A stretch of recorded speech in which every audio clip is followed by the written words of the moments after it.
started with smaller regional banks, which we saw that happen. And then in the spring of 2024, the next wave of banking collapse will continue.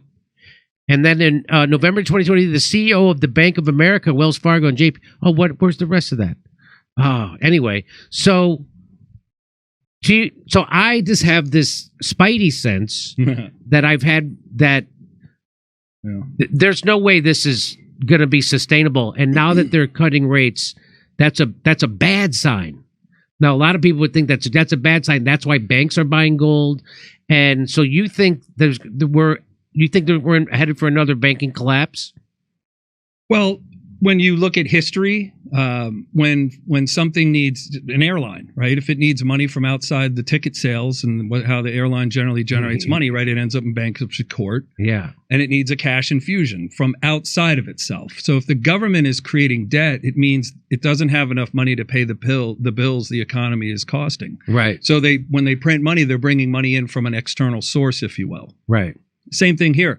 And, I could send you the links to this research right out of the Fed's website, where they host data like this, that they decided to reduce bank reserves from 20% or so to zero.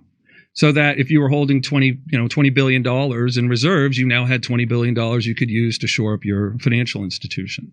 And I make no financial projections or am giving financial advice, and I'm not an expert in the way that I've been trained to understand the man-made financial system in its entirety.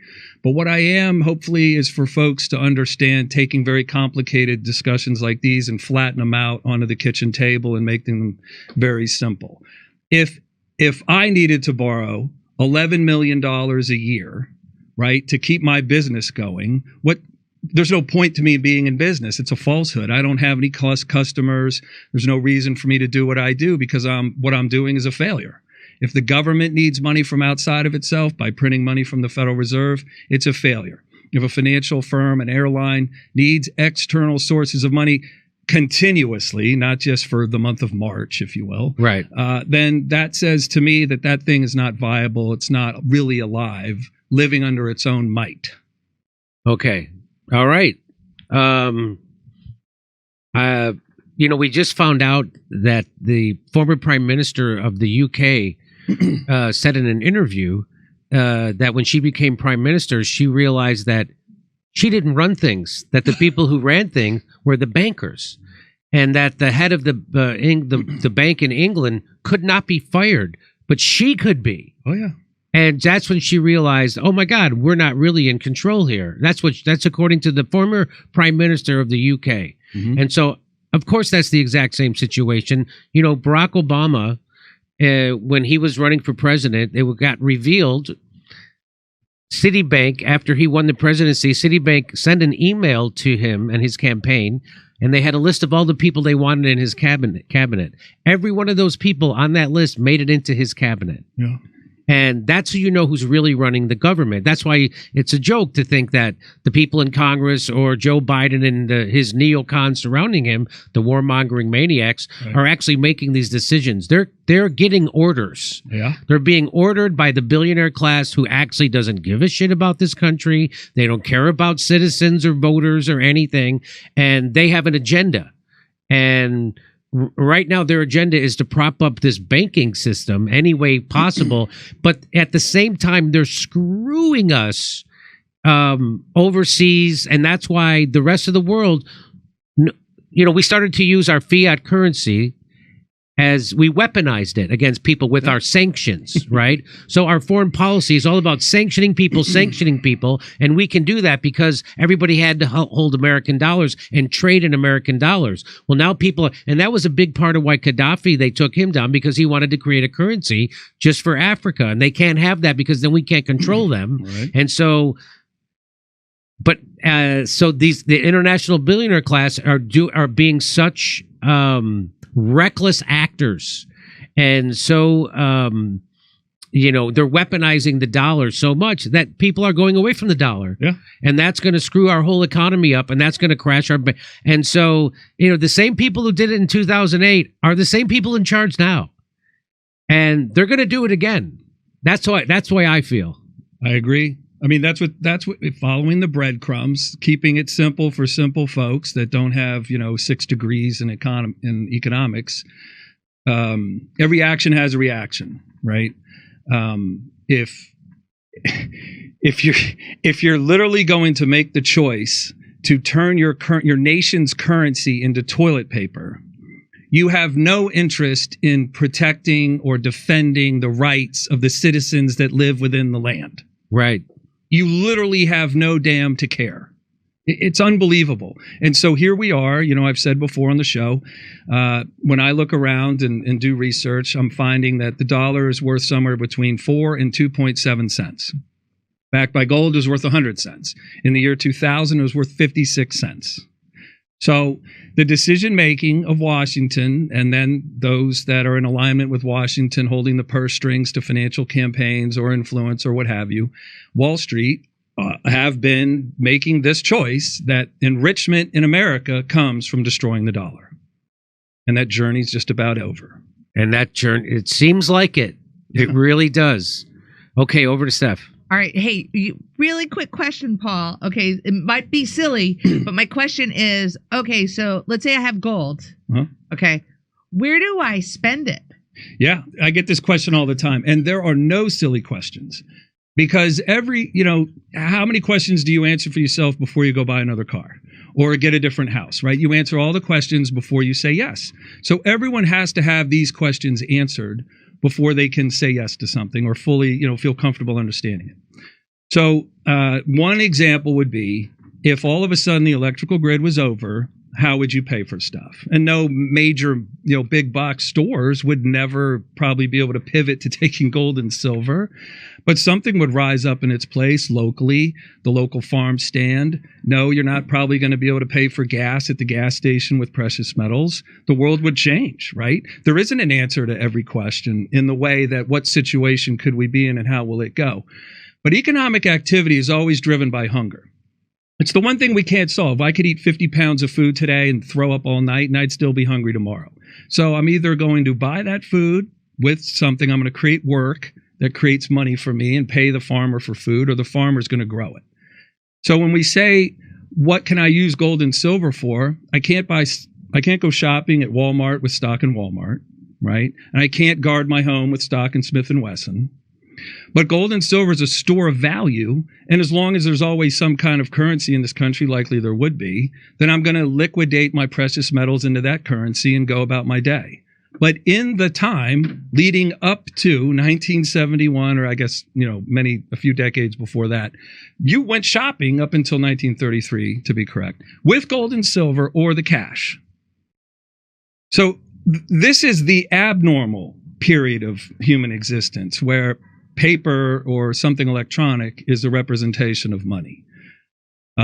If you live in a time where everything ends and it's as ugly as it possibly could be, then gold and silver is money again, or hard work, right? Or other resources. Excellent. Yeah. All right. Thank you. Well, I'm getting my golden All right, back to coins Jimmy. anyway. You're getting your golden coins. Okay. Yes. So I'm getting my golden. I've been advised by other people besides Paul. Because you can't do a big bar. What are you going to do with a bar? So I'm going to get it in gold coins. The old saying is gold to buy the bakery and silver to buy the bread. Oh, look at that. Oh, okay, and what's the cheapest amount that I could buy gold for? I'm a student or a struggling professional. I mean, what's the amount? The least amount. Well, the easiest entry point into, and there's different purposes for precious metals, right? There's different reasons to own different versions of gold and silver, if you will. So that answer has a couple different parts to it. But, if you're looking up pricing online, you would see that a gold bar is usually the lowest entry point into owning an ounce of gold. It's just it's not the only asset you'd want to own. And that's a great discussion that we have with clients one-on-one all the time. So I invite you to find us online, or maybe there's a link below the screen. Give us a call, look us up, colonialmetalsgroup.com. And we'd love to have those one-on-one conversations, because what we really want to end up doing is making sure whatever makes sense to you is what's in your portfolio. Great. Thank you. Yeah.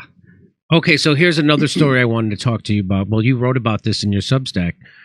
The U.S. national debt is rising by $1 trillion about every 100 days. That's from CNBC.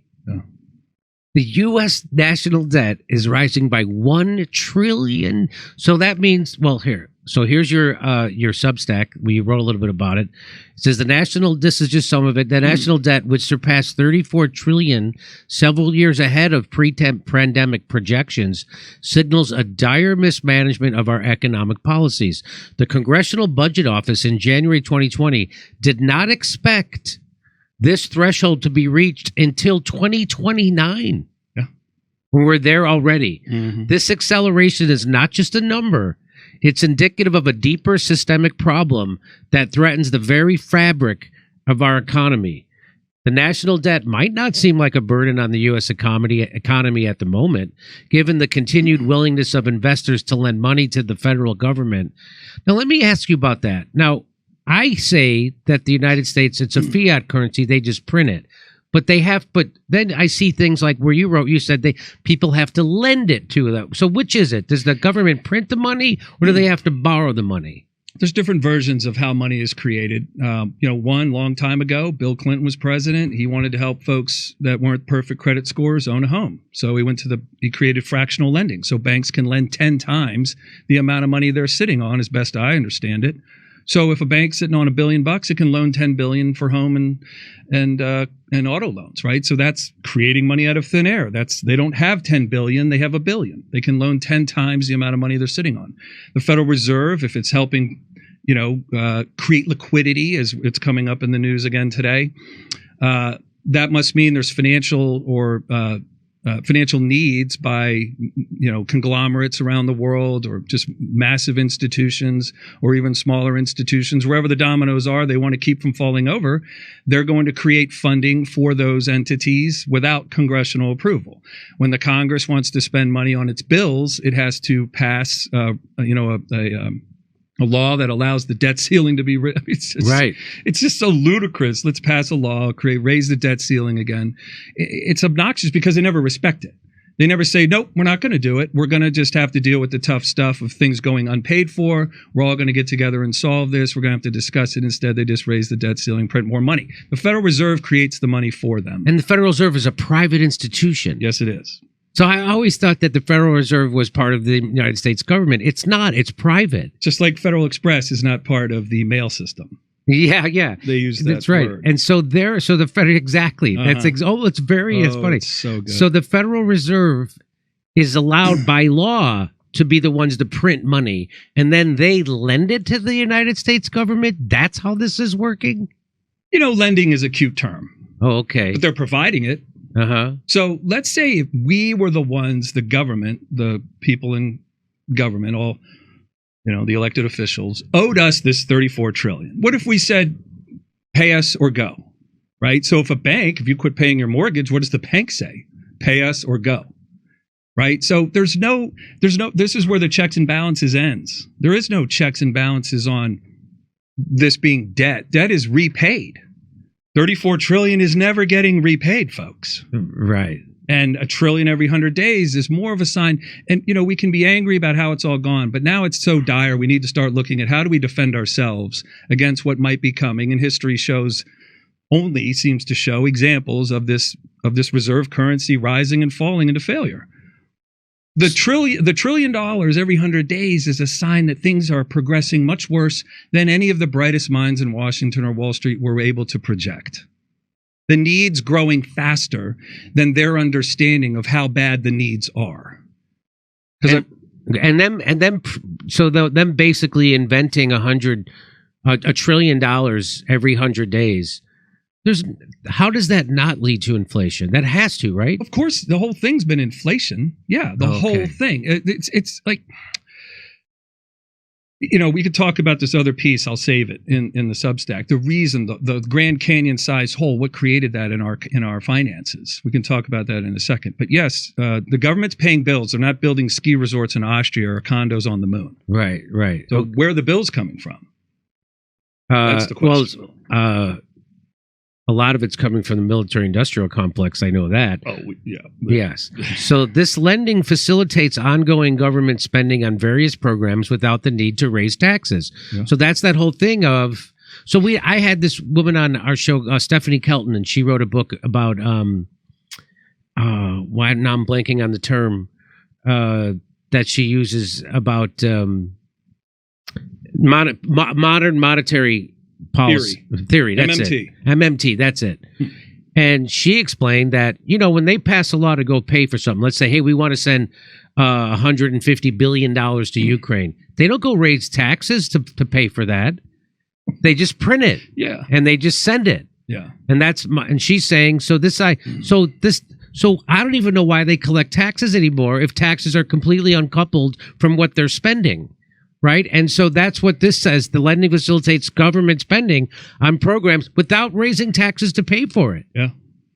So, however, the reality is built on a precarious foundation. The dollars created out of thin air since 2008 have averted a depression, but at what cost? What is that cost?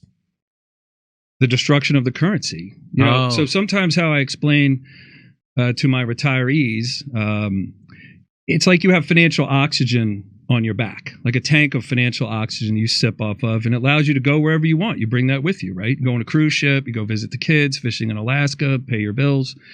And so what if that oxygen tank were to run out of air? Mm-hmm. What are you doing next? You're a greeter at Walmart? Not to be, just to say that most people don't want to be standing when they're older all day long, right? Or working at all, right? They did that work. They saved that money. Others seem to be willing to put that saved money at risk. So the ultimate threat is that the currency is destroyed. And so therefore the values within that currency, it would make sense to me, would disappear with it. And the one calculation I can give to just help people visualize what that might be is that, if the dollar's worth 100 cents and a home's worth 20 grand, and today a home's worth 440 grand and the dollar's worth 3 cents, where was the change agent? We just destroyed the dollar, flooded the world with money. It ended up in real estate. And now that same $20,000 house is $440,000 today. Because we didn't, right? There's not a billion people that live here now. Right. We only have 40% more people here than when we cut free of the gold standard. So it's the exact same wood, brick, and mortar. Yeah. But now it's just worth. So that means you're saying that a big part of that is the devaluation of the dollar. Yeah, destruction of it. Destruction of its buying power. There's two measurements on it. There's how strong is the currency against the euro or the yen or the pound. And then there's the buying power of a currency. The buying power, the dollar, again, has no value unless it's backed by something of value. Back it by oil. The petrodollar was an attempt to do that, and it allowed a lot more flexibility for the government to wield bigger financial armament against the world, control the world, grow the military, just, take over. The Monroe Doctrine on absolute steroids. But living within the gold standard, then you're living within your means, and you have to live right size, and you have to be honest about things. You have to confront issues as a team. And I wanted to point out, I think the last time we heard about taxes was when Bush was running for re-election, and earlier he had said no new taxes. Read my lips. Wow, George Bush the first, you mean? Yeah. And didn't the whole world understand, certainly the part that supports political action, don't ever raise taxes. Just print the money. Yes. Just print the money. Yes. And raising taxes is political death. Yeah. Yeah. But you're right. Maybe it's $2.5–3 trillion a year they get in taxes, and they're spending, like Biden's budget was around $6 trillion. So they're obviously printing a lot more money than they take in. Why can't they just come and say, here's the problems, let's get together and solve it, America? There's a lot of bright minds outside of Washington that are solving problems every day. Everyone in this room solved some problems today successfully, right? Right. Why can't Washington do that? That's not their track record. So so they're just going to keep doing this because they don't have any other ideas, right? So this is just going to keep going on, and it's going to keep devaluing the dollar. And you're saying that we're at the end of that cycle, right? So the dollar was worth at least 50 cents in 2000. Is that what you said? 56 cents, yeah. And now it's worth, according to your calculations, somewhere around 4 cents. 3 to 4 cents, yeah. And so we can't. So at some point, this stops working. Yeah. So modern monetary theory, from my understanding, and there's a good little write-up about it on Wikipedia. It kind of explains that the idea is the government, that money's a commodity, and the government creates that commodity, and it can create as much of that commodity as it wants to. Well, technically, yes, I guess. Yeah, it's but like there's a consequence to doing so. Yeah, scientifically, I could eat half of a Snickers bar today, the other half tomorrow, and the other half the next day, and on and on. And I would, until the atomic level, I'm still eating a Snickers bar. But it doesn't satisfy my hunger. Right. Okay. So it's valueless, but it still exists. So, I mean, evidenced by the fact that printing money to pay bills causes things to become more expensive, causes people in America working here need to be paid a higher wage to be able to afford working. And then those jobs go overseas for cheaper labor. And we just keep digging this hole bigger and bigger and bigger for ourselves. But, well, not really for ourselves. The government's doing it to us. And it just guts the soul of the country.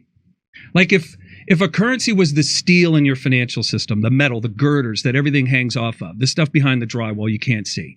So if the steel in your financial system is the currency, and you build this incredible shining city on a hill, as Reagan once called it, today the steel in that financial system, in the girders, is 97% weaker than when it was built.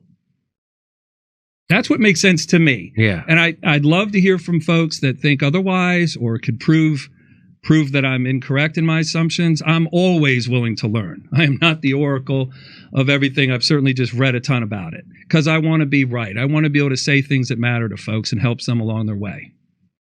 Okay. So, and you know what's weird is that this never comes up like at a press conference with a politician. This never comes up. There's never, like, hey, what are they doing about that $1 trillion they just printed in the last 100 days? And what are you going to do about the next trillion in the next 100 days? This never gets talked about, doesn't get talked about. I mean, I don't watch CNBC, but it certainly doesn't get talked about in any other news show. No. To give credibility to the size of this number, right? I talked to a great guy earlier today. He was spreading fertilizer on his farm in Kansas. Said his dad's 93. I said, you're lucky to still have him around. His dad has lived 3 billion seconds. Oh, right. 1 billion seconds is 31 years. Right. So if everything we pretty much do on Earth is human scale, right? Planes don't hold 1,000 people, doorways aren't 10 feet tall. Couches aren't 20 feet long. Everything's kind of at a human scale. 1 trillion seconds is 31,000 years.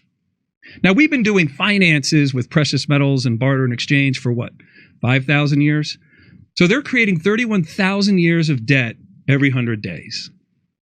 34 trillion is a little over 1 million years of money. And that might sound like a preschooler's way to look at finances. Mm-hmm. But how else do we internalize how horrific it is to create $1 trillion in debt in 100 days? So the metrics I've heard is that 1 million seconds is like 7 days or something like that, or 11 days. And then 1 billion seconds is 31 years. Right. And so 1 trillion is how long? 31,000 years. And another way to look at it is in $100 bills stacked one on top of the other. It's 690-mile high stack of money. So if I laid that stack of $1 trillion worth of $100 bills out on the highway near you and you got in your car and you're driving at 70 miles an hour, you would need to drive for 10 hours to pass $1 trillion in $100 bills, stacked bill on top of bill laid alongside the highway. 700 miles long. And they're doing that every 100 days. Yeah. Okay. All right. Again, I really do think we're at the end. That's why I'm doing what I'm doing, and everybody can do what they want. But I'm nervous about the stock market. I took all my money out of it. Yeah, I did. I really did do that. And the people I've talked to, not just you, but other people, have said that's not dumb. That's a smart idea. So anyway, okay, over to Steph. Okay. Here we go. Canadian government refusing to renew my passport due to $25 trucker convoy donation. I am a prisoner here. Canadian refugee. Oh, joy. It's a face between blowhard Reagan and senile Reagan to dementia boogaloo. A public sector deficit is a private sector surplus, but where and for who? Our collective currency is backed by all our real resources and productive labor capacity. Those are our spending constraints. Truthful agave. Sandra East Coast feedback. I prefer when you start show link early. I listen to your music while I start dinner without missing show. Now I get stuck waiting for link before starting dinner. I'm hungry. I'm on Truth Social. Sandra, thank you, Sandra. Here's the difference between the terms homeless and unhoused people. Using the term unhoused blames our government. Using the term homeless blames the victim. Biggie 1121. Thank you. Oh, okay. Have you seen the compilation of Mika smiling hard with Trump before he ran for president? Yeah. I gotta look for that one. Speaking of the new fangled vernacular that the kids use in the 90s, everyone wanted to be fat. Unfortunately, no one understood the acronym, and so now everyone is fat. Hashtag dangers of acronyms. Thank you, Vienticus Prime. Are you ready? Yeah. All right, back to Jim. So get this, Bitcoin hits an all-time high near $69,000 before tumbling. Bitcoin reached a new frenzy surrounding the world's largest cryptocurrency, pushed the price to $68,869, exceeding the previous high. Wow, really? So that was its last high was at 68.7. It went to 68.8, and that's okay. So then it tumbled below 60,000 level again in just a matter of hours. That happened. The new high reinforced a remarkable comeback for Bitcoin following a 2022 crash that created a huge losses for investors and triggered the downfall of several big industry players, including cryptocurrency exchange FTX and its founder Sam Bankman-Fried. Oh, that mother. The dramatic retreat from Tuesday's high offered a reminder of how much volatility still surrounds the digital asset. At one point, it was down 11%, the sort of drop last seen during the tumult of 2022. Yeah, I am putting money in Bitcoin, but I'm certainly nervous about it. I'll tell you that. So far this year, Bitcoin has been riding a wave of excitement sparked by a series of spot Bitcoin exchange traded funds that started trading in January. Those funds gave everyday investors widespread exposure to the digital asset, triggering anticipation of a record-breaking year. So what does that mean, Paul? Do you know what that means, Paul? So far the year, Bitcoin excitement sparked by a series of spot Bitcoin exchange traded funds. So that what does that mean? Well, yeah. Again, in layman's terms, for coming from myself, in responding to that, you've created other avenues for money to flow into Bitcoin. So the financial world has easier access to collect investor capital and place that against Bitcoin or other cryptocurrencies. So they're like. So it's almost like they're, is it like, tell me if this makes sense. Is it like they're creating Bitcoin mutual funds kind of? Yeah. Right. Oh, okay. Yeah, electronically traded funds. That's what an ETF is. Yes. Oh, okay. And here's a visual. I'm big trying to make analogies and visuals so folks can picture what's happening. If, let's say, Europe threw $1 trillion into the dollar, would the dollar go up? Or would it go down, or would it stay the same? So I think it would go up. It wouldn't. It would not. But Bitcoin would. Precious metals would. Okay. So what's unique about Bitcoin or precious metals or Ethereum, gold and silver, is they're a trapped asset in a way. We can't create more of it just because there's more demand for it. But they can create all the dollars they want. Oh, okay. And so the value keeps draining out. Oh, okay. And so there's a set limit on Bitcoin. Right. Oh, okay. And in the precious metals world, it's estimated that we're only able to add 1% to the above ground supply every year. So through mining. Yeah. So if there's 100 ounces of gold on the surface of the earth, we'll add 1 ounce this year to that. Okay. 1%. So, okay. Limited. So there's more to this. The demand for these ETFs, that's electronically traded funds, or what? You got it. I feel like I know what I'm talking about now. You do. Well, Jimmy, the demand for these ETFs far exceeded anyone's expectations. Bitwise was among the firms that got the green light from the Securities and Exchange Commission to run one of these funds. So before they couldn't do this, now they can. Several money managers are now predicting the digital asset could rise above $100,000 before the end of 2024. I wonder which managers are saying that. Investors are bidding other cryptocurrencies and related stocks higher too, either ETH/USD. So does that mean, what does this mean? US dollar? Is that what USD is? Ethereum being priced in the US dollar. Oh, okay. Versus the euro or some other currency. Okay. The second largest cryptocurrency has outperformed Bitcoin by more than 7% since the beginning of the year. Really? Several so-called meme coins, such as Dogecoin, Shiba Inu, I never even heard of that. Well, I've heard of Dogecoin, but I've never heard of Shiba Inu or dog with what? They're also surging. I can't believe people would put their money in this. This seems that anyway. One sign of the new mania surrounding Bitcoin is the trading activity in the ETFs that launched in January. They have pulled in nearly $8 billion from investors in just 2 months. So that's what's going on. With the lion's share going to Wall Street heavyweights like BlackRock, and Fidelity Investments. No kidding. So now they're getting in on Bitcoin. Before, they wanted to make it illegal, but now they're getting in on it. There is also a basic law of economics at play in the new market frenzy surrounding Bitcoin. Supply and demand. Fresh demand from the ETFs means more Bitcoins are being bought on average each day than new coins are being created. The new ETFs have been purchasing a daily average of 3,000 to 4,000 coins since the beginning of February. 3 analysts who work for Crypto Money Managers said last week. Okay, so now I'm starting to understand what's going on. That is considerably more than the 900 coins being created daily by the Bitcoin network in the same period. More supply problems are expected for Bitcoin this year in light of the halving scheduled to take place 46 days from Monday. What is that? You know what is a halving? Is that like when they split stock? They're going to split? That's my understanding, yes. They double the amount of it. Okay. All right. Wow, look at that. When it was created in 2009 by how do you say that? Pseudonyms. Pseudonymous. That's developer Satoshi Nakamoto. Bitcoin was programmed with a fixed supply schedule that is cut in half every 4 years. Yeah. So in that instance, you would be reducing the amount in existence and causing the price to double by cutting the amount of quantity in half.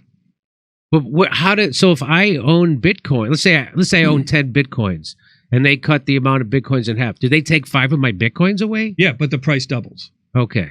So that's my understanding. I'm not I'm not a Bitcoin expert either. Max Kaiser is. We should have him on. Yep. After that next cut, the so-called halving, the daily supply of new coins will be 450 instead of 900. Okay, we are in potentially the sweetest spot right here, says this crypto manager guy. We can produce more Bitcoin to meet demand. We can't. We can't produce more Bitcoin to meet demand. Connor's firm has set its mid to high range price target for Bitcoin this year at between $160,000 and $180,000. Next year, it anticipates an eye-popping target of $350,000 to $450,000 per coin. Another money manager, this guy, Van Eck, set an $80,000 2024 price target. Those estimates are admittedly a little stale now. Okay. And here's the chart, if you know what charts means, and there's where it is. So it seems like the people who do Bitcoin got an in with the SEC somehow and got the SEC to let them create these ETFs that would allow them to prop up the value of the Bitcoin. Is that what it seems like to you? I wouldn't use the word prop, but chase after it, run it higher. Yeah, like find success from it. So before they couldn't do this because of the Security and Exchange Commission wouldn't allow this. Right. Now they are allowing these big investors like BlackRock and Fidelity to go buy these like mutual funds of Bitcoins, and that is jacking up the value of the Bitcoin. Right. So that's what's happening. The only caution to it all is no one does payroll in Bitcoin, right? You can't finance a loan in Bitcoin. How does it eventually play out? Is it really going to be the currency the world uses as central governments melt down into bankruptcy and abject failure?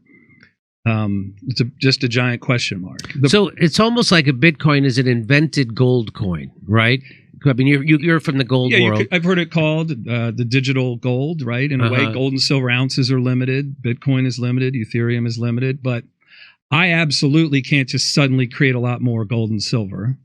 But man potentially could create a great deal more of cryptocurrencies. I'm not going to get into the argument on where the fundamentals and the hard stops are within the design of Bitcoin or Ethereum. But as federally issued crypto dollar, wouldn't that be in direct competition with this? I don't think the Federal Reserve wants to give up, or federal government wants to give up market share. Yeah. It's just a giant question mark. I haven't ever heard anyone resolve for me very well. I'd love to be on the show with someone who's an extreme fan and knowledgeable about that. Yeah, well, I'll bring Max Kaiser on. I'm sure if I can get him, I'm sure I can. And then, we could have you guys talk this out. And so because I'm certainly not equipped. When you think about investing in a stock, they have a product, right? They make soup. They make household goods. They make lumber. They make whatever. When you look at precious metals, it can't be man-made, right? So and it exists physically. Carried across the border, you probably wouldn't go on either side of the border these days, but if you wanted to go to Europe, live somewhere else, you could take it with you. To access my electronically listed investments, I need a lot of things to work that lay between me and the connection to my investment. In Bitcoin, I need the phone lines. I need the internet because the government regulates all that stuff. So I don't trust the government allowing things to. I don't see how the government's policies are ever empowering people. So how long does this empowerment of the average person wanting to switch away from fiat currencies into a holistic global currency? How long do governments allow that to continue? Because they seem to be positioned and on a trajectory to continue to ruin my individual power, privacy, and rights. And you can foresee a day when governments around the world, including this government, just says, "Hey, you know what? This Bitcoin has gone far enough, and it's screwing over our dollar," and then they will do some nefarious action to undermine it. It's just a big question mark, right? And we look back. The governments didn't start off yesterday, right? Although many of them act like they were born yesterday. But when we look back through human history, where was the government that still exists today that is just kicking ass, serving up its people with great policies? Where is that government? So if there's no precedent, right? When the Supreme Court makes decisions, it's looking for precedent. Sometimes it's created for the first time, but a lot of times they want to base decisions off how other courts base decisions on things before. So if you're going to base your decisions on where you want your money located before a massive crisis comes around the corner or is already here and about to fall on top of us, I say there's 4 places for your money. There's physical cash in a safe at home, real estate in the financial realm, and in the vault. Okay. And I'm putting my money in the vault. But as humans, we all want to say, oh my God, what if 5 years from now Bitcoin's $1 million and we missed it? Right. So I'm also putting some of my money in the Bitcoin. Yeah. That just for that reason. Yeah. It's like, hey, it's the amount of money I'd be okay with losing. Put it that way. Yeah, that's another thing. It's when you look at the viability of risk taking, there should be quite a certainty that you're getting your money back. Yeah. And this was invented by someone we don't even know. Like maybe aliens shot it into our internet somehow, and Satoshi, Nakamoto. Who is that? Where did this come from? Are we literally investing in something we don't know the origins of? Yeah, but it's like I don't want to get left behind. I know. Hey, I'm human too, Jimmy. I feel the same way. I'm not going to talk about my positions. But, yeah. Okay. All right. Well, Paul, I appreciate you coming in. Paul Stone, co-founder and CEO of Colonial Metals Group. Also an advertiser on the show. He also advises me on where to put my money in precious metals, and has been backed up by many people outside of Paul and his company that I'm doing the right thing. So anyway, Paul, thanks so much for coming in. Always appreciate it. Always fun to talk to you. Absolutely. And look forward to reading more stuff from your Substack. Yeah. Thank you, Jimmy. And I look forward to coming back soon. Okay. Let's go to a break. We'll be right back. I'm putting a lot of my money, my retirement money, into precious metals, gold and silver. Why? Because lots of people I trust with money, Max Kaiser's one of them. He's a big Bitcoin guy, and he told me gold is a good hedge against inflation, and gold is a good hedge against the stock market. And so did Carol Roth said that. And then also, who's the guy who wrote the book from Maui, my friend? Why am I blanking on his name? Ed Dowd. So they all said this. So I'm with them. And so I'm putting that into this. And I decided to partner with our sponsor to do this, Colonial Metals Group. They're helping me set up a secure, self-directed IRA where I have access to my assets no matter what the stock market and no matter what the government's doing. So let a team of experts at Colonial Metals Group help you protect your family's future. We've put together a special offer for our audience. Get this offer. Listen to this. You click on the link in the description below or call a special 800 number and you'll receive a safe and up to $10,000 in free silver. Then the number to call is 888-910-1419. 888-910-1419 or go to colonialsmetalgroup.com/Jimmy-Dore-Show. That look like.